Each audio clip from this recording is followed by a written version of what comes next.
अनादि अभ्यस्त विचारों का प्रवाह है। मन का अर्थ ही है सोचना, विचारना, कल्पना करना। लेकिन अब निर्विचार की दशा, कार्य उल्टा है।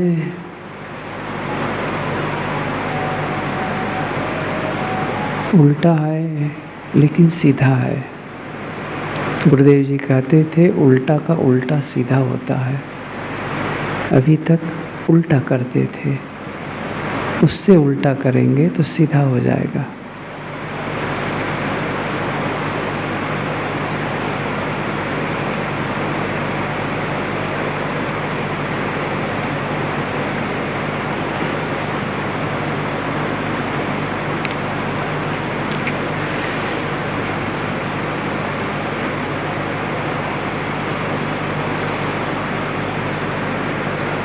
शांत भाव, मौन, अकेलेपन को महसूस करें।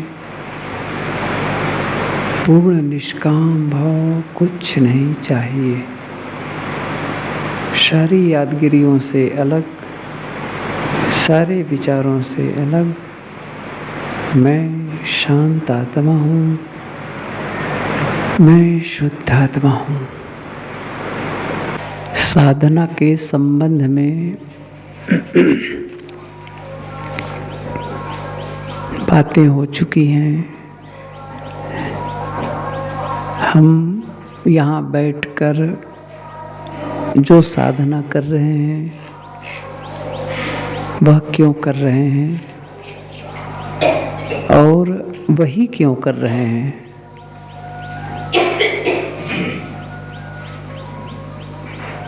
उद्देश्य, जीवन का उद्देश्य सबका बराबर है। गुरुदेव जी कहा करते थे जीवन का उद्देश्य निर्धारित नहीं करना है, वह निर्धारित है। हर व्यक्ति चाहता है कि मैं सुख शांति का अनुभव करूं, आनंद का अनुभव करूं। दुख से सभी छुटकारा चाहते हैं, जीव मात्र। गुरुदेव जी कहा करते थे कि दुख जीव का शत्रु है। कोई भी जीव, कोई भी प्राणी दुख नहीं चाहता। एक चींटी चल रही हो और सामने आप उंगली लगा दें, रास्ता बदल देती है। सामने आग मिलेगी, रास्ता बदल देती है। पानी मिलेगा, रास्ता बदल देती है। उसे भी पता हो जाता है कि इससे दुख होगा, कष्ट होगा। और मनुष्य बहुत समझदार है, बुद्धिजीवी प्राणी है। दुख से छुटकारा चाहता है, लेकिन भ्रमवश वह दुख का छुटकारा वहाँ से पाना चाहता है जहाँ से दुख मिलता है। कल मैंने शाम के सत्र में ये बात कही थी कि दो प्रकार के आस्तिक, एक वह जो विषयों के भोगों में आनंद का अनुभव करना चाहता है। उनके मन में क्या है कि मैं इन प्राणी पदार्थों को विस्तृत कर लूं, बढ़ा लूं और अधिक से अधिक इंद्रियों से विषयों को ग्रहण करूंगा तो आनंदित हो जाऊंगा। और दूसरे प्रकार के आस्तिक वे हैं जो ये मानते हैं कि आध्यात्मिक विकास में, जीवन के आध्यात्मिक विकास में आनंद का अनुभव होगा, विषयों के भोगों से नहीं होगा। विषयों की आवश्यकता है, यही तो हम लोग फंस जाते हैं। आँख से देखना होगा, कान से सुनना होगा, भोजन करना होगा, छूना होगा, सूंघना होगा। इंद्रियों के व्यवहार को सर्वथा बंद नहीं कर सकते, करना है, लेकिन सीमाकरण हो, सीमा हो। जैसे इस आश्रम में चारों तरफ दीवार है, क्या है वह? सीमा है। उसके आगे की जो जमीन है वो आश्रम की नहीं है। गांव की सीमा होती है, प्रांत की सीमा होती है, राष्ट्र की सीमा होती है। हमारे राष्ट्र की सीमा में दूसरा कोई प्रवेश नहीं करेगा, करेगा तो नियम से करेगा। नियम तोड़ करके कोई दखल करना चाहेगा तो उसके लिए सिपाही खड़े हैं, युद्ध हो जाता है। सीमा। ऐसे ही विषयों के ग्रहण में भी, त्याग में भी सीमाकरण, एक सीमा है। जीवन निर्वाह के लिए इंद्रियों का उपयोग करना है। कहाँ तक मैं इंद्रियों का व्यवहार करूं जिससे मैं केवल जीवन निर्वाह का काम करूं, और कहाँ रुक जाऊं क्योंकि इसके आगे खतरा है। लक्ष्मण रेखा का नाम सुने हैं? लक्ष्मण रेखा पार करने पर सीता की क्या स्थिति होती है, ये सब इतिहास में जानते हैं, पढ़े हैं, सुने हैं। उस लक्ष्मण रेखा के अंदर होती तो सुरक्षित होती। जैसे लक्ष्मण रेखा से पार गई, असुरक्षित हो गई। परिणाम क्या हुआ? दुख, विलाप। हम सबकी भी यही बात है, देखना है, लेकिन जो देखने का जो ढंग है ना, अभी मैं कुछ दिन पहले ही पढ़ रहा था कि 2 प्रकार की इंद्रियां होती हैं। एक बाह्य इंद्री, गोलक, लेकिन एक है भीतर की इंद्री जिसका संयम चाहिए। आँख है तो आँख का काम केवल देखना है बस, लेकिन आँख के पीछे एक आँख की इंद्री है। आँख की जो आकृति है वो केवल फोटो कैप्चर करता है, बस खींचता है, लेकिन उसके पीछे एक और है जो उसमें भेद पैदा करता है, दृश्यों में भेद पैदा करता है।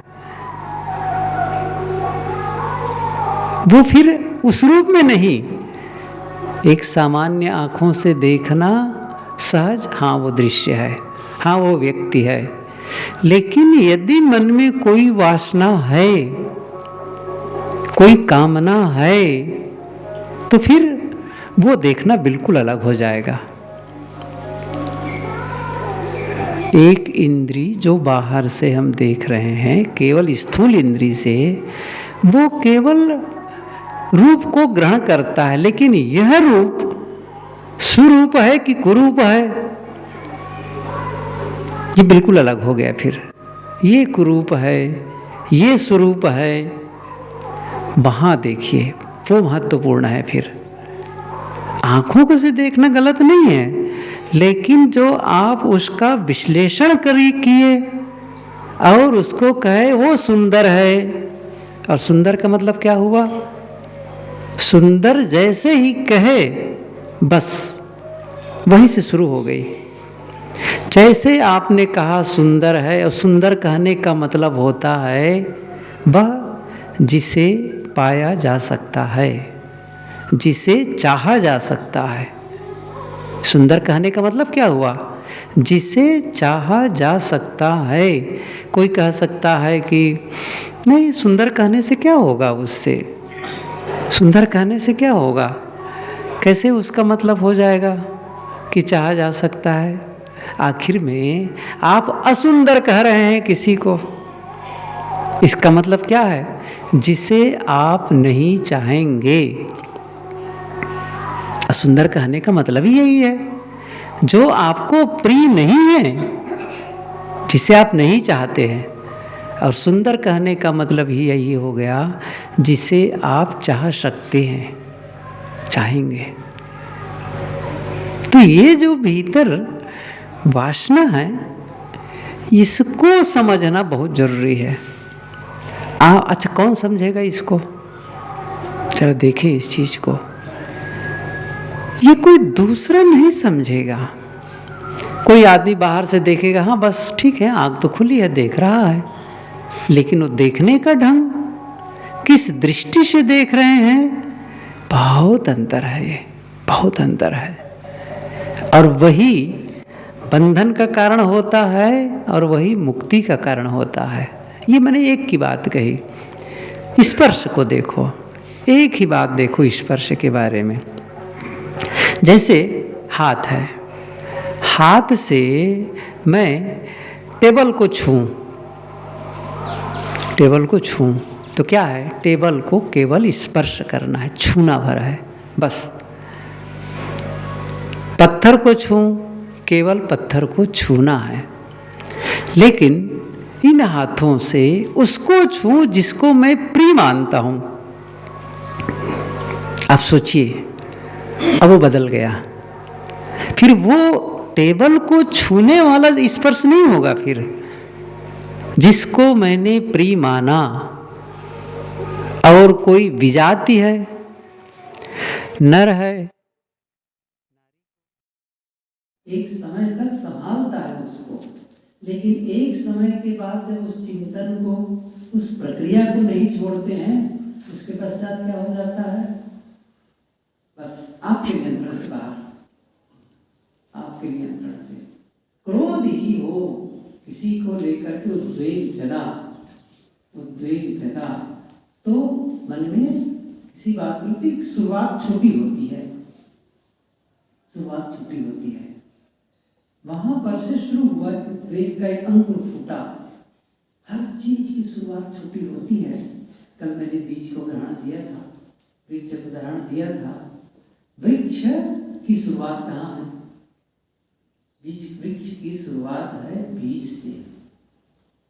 यदि वृक्ष को आप खत्म करने चलेंगे तो परिश्रम ज्यादा है, और बीज को ही मसल दें, बीज को ही पीस दें, कितना अंतर है। चिंगारी, आग की चिंगारी बहुत छोटी होती प्रारंभ में। एक दिया सलाई, एक माचिस की तीली, उसको बुझाना कितना आसान है। लेकिन उसी दिया सलाई से लगी हुई आग, यदि उसे रोका नहीं गया, उसे नियंत्रित नहीं किया एक सीमा तक, फिर आपके नियंत्रण से बाहर।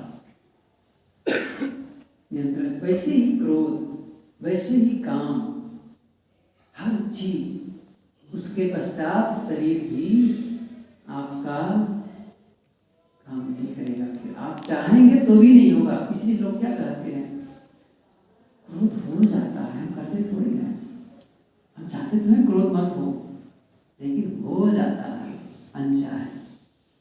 मोह हो जाता है, राग हो जाता है, यही तो परमावस्था है। अर्थात जो आप नहीं चाहते हैं वह भी हो जाए। गुरुदेव जी ने लिखा है पीछे व्याख्या में, विवस्था ही बंधन है। बंधन क्या है? विवस्था। आप विवश हैं उसको करने के लिए, विवश हैं उसे देखने के लिए, विवश हैं उसका साथ करने के लिए, विवश हैं उसे छूने के लिए, विवश हैं नाराज होने के लिए। अब ये बहुत सीमा से बाहर हो गई। मैं कह रहा था ये विषय बहुत विस्तार की जरूरत है। संक्षेप में भी इसको समझना चाहें यही है कि एक बाहर की इंद्री है और एक भीतर की इंद्री है। तो बाहर की इंद्रियों से हम केवल विषयों को ग्रहण करते हैं, लेकिन उन विषयों के बारे में हमारा भाव क्या है, उसके प्रति हमारा दृष्टिकोण क्या है, हमारा नजरिया क्या है, इस पर निर्भर करता है, इस पर निर्भर करता है। तो देखना ही देखना नहीं, बोलना ही बोलना नहीं। ख्याल आया? एक झेन परंपरा के जो फकीर थे बांकेई, उनके कुटिया के सामने एक अंधा व्यक्ति रहता था। और जब गुरु का शरीर छूट गया बांकेई का, तो उस अंधे व्यक्ति ने अपने मित्र से कहा, चूंकि मैं अंधा हूँ इसलिए लोगों के चरित्र को जानने के लिए उनके चेहरे को देख नहीं सकता, तो चेहरे को देख करके उनके चरित्र के बारे में निर्णय नहीं ले सकता था, क्योंकि मैं तो देख नहीं सकता था। तो सामने वाले के चरित्र का निर्णय कैसे करता था? आवाज़ से, आवाज़ सुन करके। आवाज़ सुन करके कैसे? कोई आदमी, किसी के घर में कोई दुख है, तकलीफ है, और उस तकलीफ की अवस्था में कोई आदमी उसको सहानुभूति प्रकट करने आया, सहानुभूति प्रकट करता था, तो सहानुभूति केवल शब्दों में होता था, उनके आवाज़ के पीछे अंतस में क्या होता था? खुशी होती थी, खुशी होती थी। कम से कम मुझे नहीं हुआ ये, इनको हो गया, मैं बच गया, ये खुशी होती थी। और जब किसी को कोई अच्छा होता, किसी की कोई प्रगति होती और कोई आदमी उसकी प्रशंसा के लिए आता, उसको बधाई देने आता, तो बधाई तो ऊपर से देता था, लेकिन भीतर प्रच्छन्न रूप से ईर्ष्या होती थी, जलन होती थी। लेकिन मैंने बांकेई की आवाज़ में कभी भी परिवर्तन नहीं देखा। जिसकी उन्होंने प्रशंसा की तो शुद्ध रूप से प्रशंसा की, और जिसके प्रति दुख प्रकट किया, शुद्ध रूप से दुख प्रकट किया। ये उस अंधे व्यक्ति ने कहा। और इस पर पूरा विस्तृत बहुत बड़ा वर्णन है, मैंने पूरा पढ़ा उस विस्तार को। कमाल की बात है। कैसे? ये तो केवल एक झेन कथा है, ये सूफी कथा है, संभवतः सूफी ही है या झेन सूफी, थोड़ा से भ्रम हो जाता है कई बार मुझे। खैर, तो मैं बता दूंगा, मैं तो नोट्स बना के रखा भी हूँ। मैं ये कह रहा था कि हम खुद जिम्मेदार हैं जीवन के। कितनी बार मैंने कहा है, हम सुख दुख के स्वयं निर्माता हैं, कोई दूसरा नहीं है। कुछ भी मेरे जीवन में घट रहा है, कुछ भी, उसका बीज मैंने ही बोया है, मैंने ही शुरुआत की है, मैंने ही। ये लगता है कि दूसरे मेरे ऊपर आक्रमण कर रहे हैं, दूसरे आरोपित कर रहे हैं। देखिए, मैं एक पक्ष से कह रहा हूँ, तो भी कहीं न कहीं दूर में जो अभी समझ में नहीं आएगा प्रत्यक्ष में, उसके पीछे भी कहीं न कहीं कारण होता है, कारण होता है। इसलिए हमें क्या करना है, अब मुझे नया फाइल शुरू नहीं करना है, नया अध्याय शुरू नहीं करना है। जैसे किसी ने आकर के मुझे गाली दी, मेरा अपमान किया। अभी एक जगह पढ़ा बुद्ध के विषय में,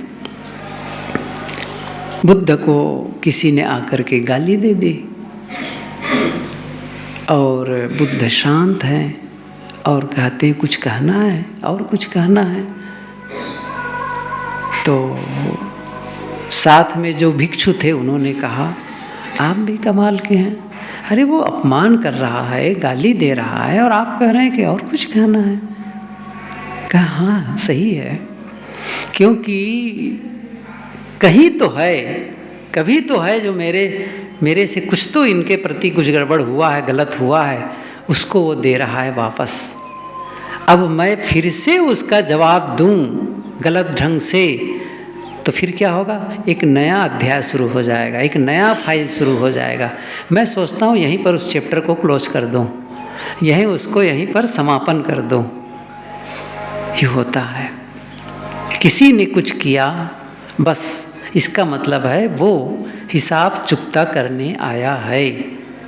अब मैं क्या कर रहा हूँ, फिर से वहाँ स्टार्ट, फिर से खाता शुरू। जैसे ही मैंने प्रतिक्रिया की गलत ढंग से और फिर मैंने जैसा उसने किया वैसा ही मैंने शुरू कर दिया, तो क्या हो गया, नया खाता शुरू, नया भाई खाता शुरू, चैप्टर क्लोज कर दो।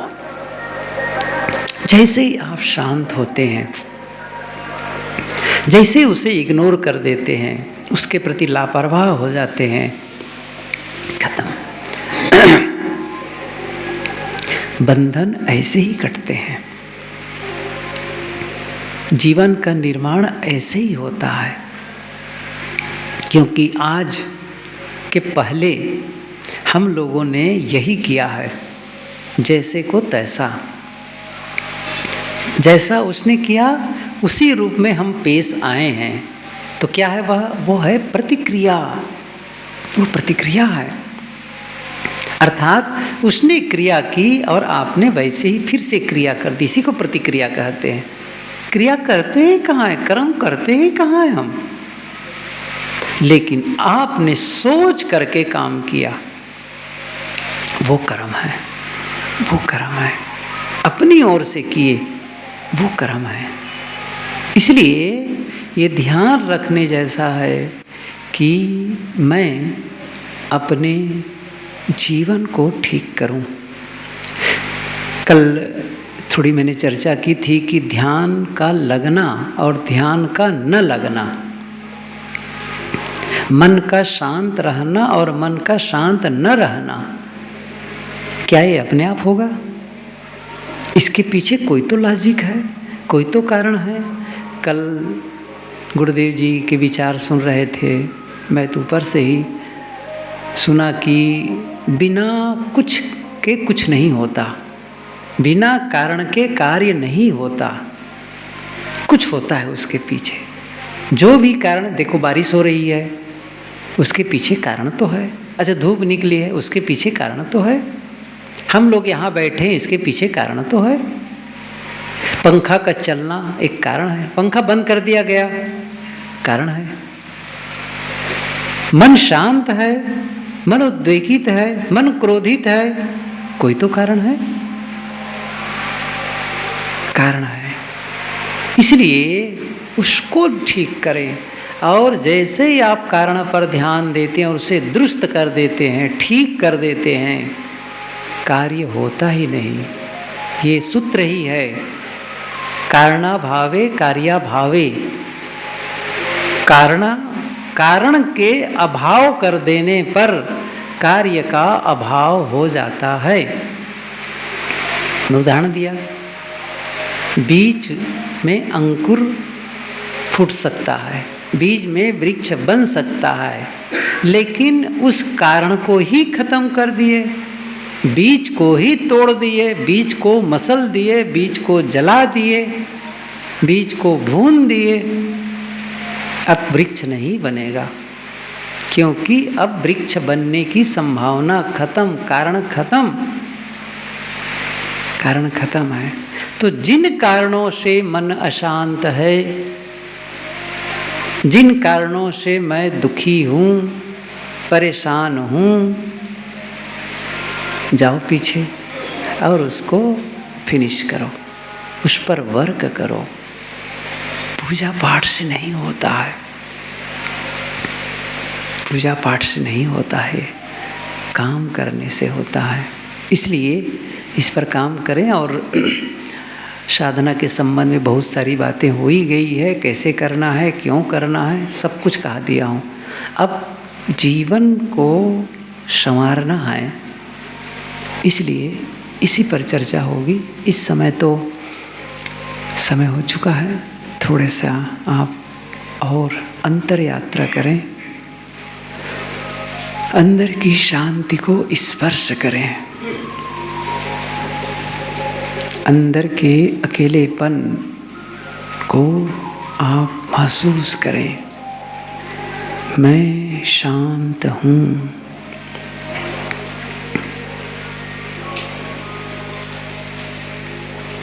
मैं कारण हूँ। अशांत मन का कारण मैं, दुख का कारण मैं, संघर्ष का कारण मैं इसे दूर कर सकता हूँ, मैं इसे खत्म कर सकता हूँ और मैं करके रहूँगा। मैं ऐसा मन वाला होऊंगा जिसमें कोई क्लेश नहीं, कोई उद्वेग नहीं। बाहर की घटना चाहे जैसे घट रही हो, परिस्थिति चाहे जितनी प्रतिकूल हो, मैं आपा नहीं खोऊंगा, मैं शांत रहूंगा। शांत, मैं शांत रहता हूँ।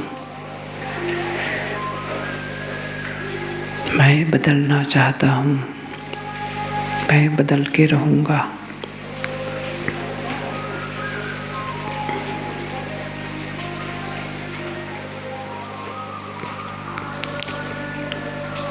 अहं शुद्ध चैतन्य ज्ञान स्वरूपम्, अहं शुद्ध चैतन्य ज्ञान स्वरूपम्, अजराहम् अमराहम् अखण्डम् अनूपम्, अजराहम् अमराहम्। अहं शुद्ध चैतन्य ज्ञान स्वरूपम्, अहं शुद्ध चैतन्य ज्ञान अजराहम् अमराहम् अखण्डम् अनूपम्, अजराहम् अमराहम्। अहं शुद्ध चैतन्य ज्ञान स्वरूपम्, अहं शुद्ध चैतन्य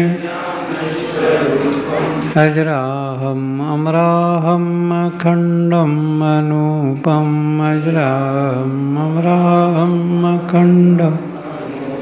अहं शुद्ध चैतन्य ज्ञान स्वरूपम्, अहं शुद्ध चैतन्य अजराहम् अमराहम् अखण्डम् अनूपम्, अजराहम् अमराहम् अखण्डम्।